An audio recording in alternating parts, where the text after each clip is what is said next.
The next question is, what's the ruling on one who willfully enlists in a kafir military hostile to Muslims like the US military?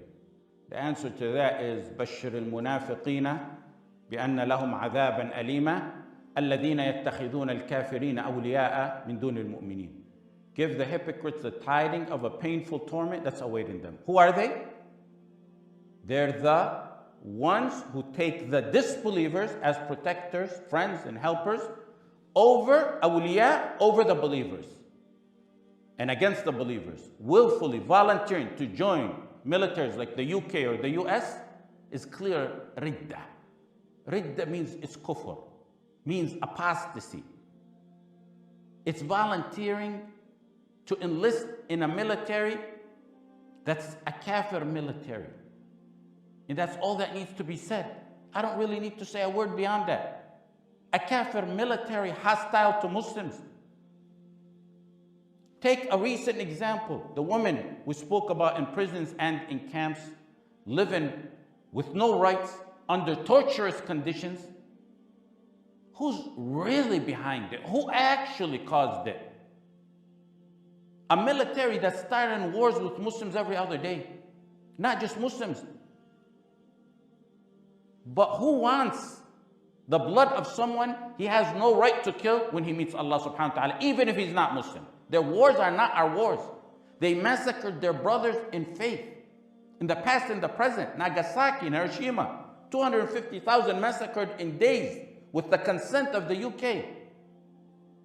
That's on their brothers in faith, so imagine what they do to the Muslims. Those who are emotional to the Palestinian cause and don't take that matter or this matter from an aqeedah perspective. They take it from an emotional perspective. Whose continued, ongoing, non-stop support is the backbone of the Zionist occupiers in Palestine who are killing your brothers and sisters and children. It would be quite embarrassing if I had to detail the crimes of their military on the innocent Muslims globally. It would be an endless series.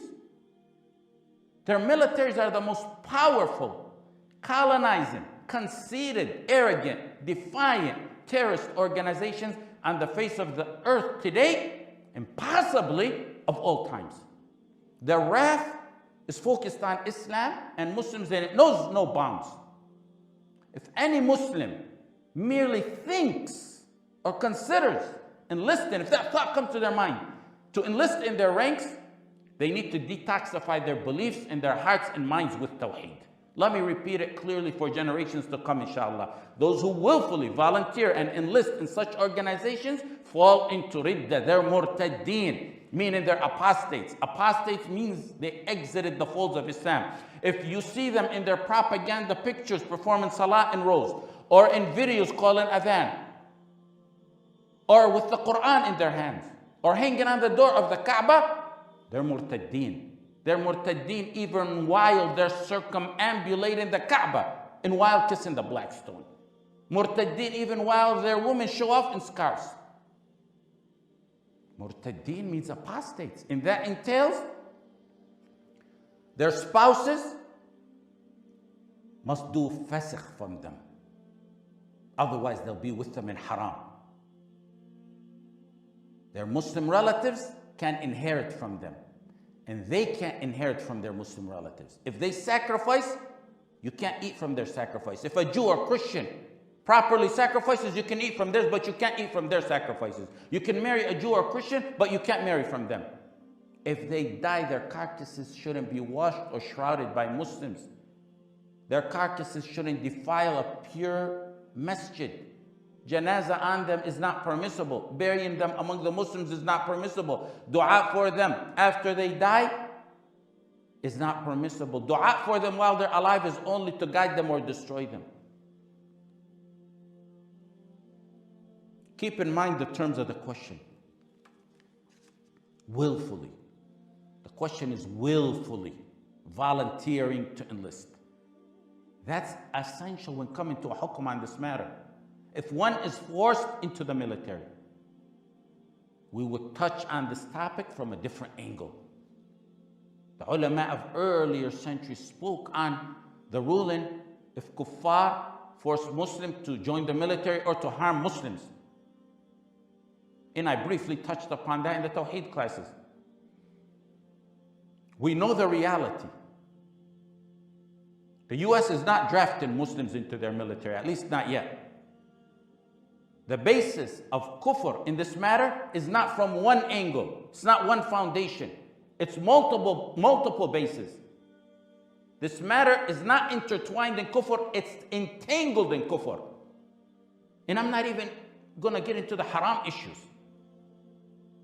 This issue is a prime example of mudaharatul mushrikeen, of tawalli. Mudaharatul mushrikeen is backing, supporting, aiding, helping the kuffar against or over the Muslims. The young brother who asked this question, may Allah subhanahu wa ta'ala reward him and bless him and his family. I'm confident by the will of Allah that he will do a superb job in answering this. I'm confident. Why? Inshallah. Because he was raised on my Tawheed classes. As young as he is, he was raised on my Tawheed classes. May Allah grant him and his family barakah and steadfastness on Tawheed. I emphasized wala and bara in the Tawheed classes many times, and before that, and after that, because falling in a nullifier of this nature is a repercussion of not knowing an essential concept of La ilaha illallah, Muhammadur Rasulullah, which is referred to as wala and bara. يا أيها الذين آمنوا لا تتخذوا اليهود والنصارى أولياء بعضهم أولياء بعض ومن يتولهم منكم فإنه منهم. Ibn Hazm rahimahullah ta'ala said this verse is as apparent as it indicates.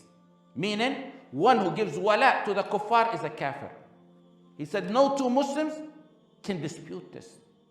يا أيها الذين آمنوا لا تتخذوا بطانة من دونكم لا يألونكم خبالا ودوا ما عنتم قد بدت البغضاء من أفواههم وما تخفي صدورهم أكبر قد بينا لكم الآيات إن كنتم تعقلون. يا أيها الذين آمنوا لا تتخذوا عدوي وعدوكم أولياء تلقون إليهم بالمودة لا تجد قوما يؤمنون بالله واليوم الآخر يوادون من حاد الله ورسوله ولو كانوا آباءهم أو أبناءهم أو إخوانهم أو عشيرتهم أولئك كتب في قلوبهم الإيمان وأيدهم بروح منه. Allah subhanahu wa ta'ala said, ترى كثيرا منهم يتولون الذين كفروا لبئس ما قدمت لهم أنفسهم أن سخط الله عليهم وفي العذاب هم خالدون. In another verse, ولو كانوا يؤمنون بالله والنبي وما أنزل إليه ما اتخذوهم أولياء ولكن كثيرا منهم فاسقون. Had they believed in Allah and the Prophet sallallahu alaihi wasallam and what was revealed to him, they would not take the disbelievers as awliya, as protectors, as allies, as helpers, aiding them over the Muslim. Ibn Taymiyyah rahimahullah ta'ala said, this verse means you'll not find a single heart that has iman and taken the kufr as awliya in it. It's got to be one or the other. Either iman in the heart or taking the kuffar as awliya in it. And we can mention tens upon tens, if not hundreds of proof on this matter.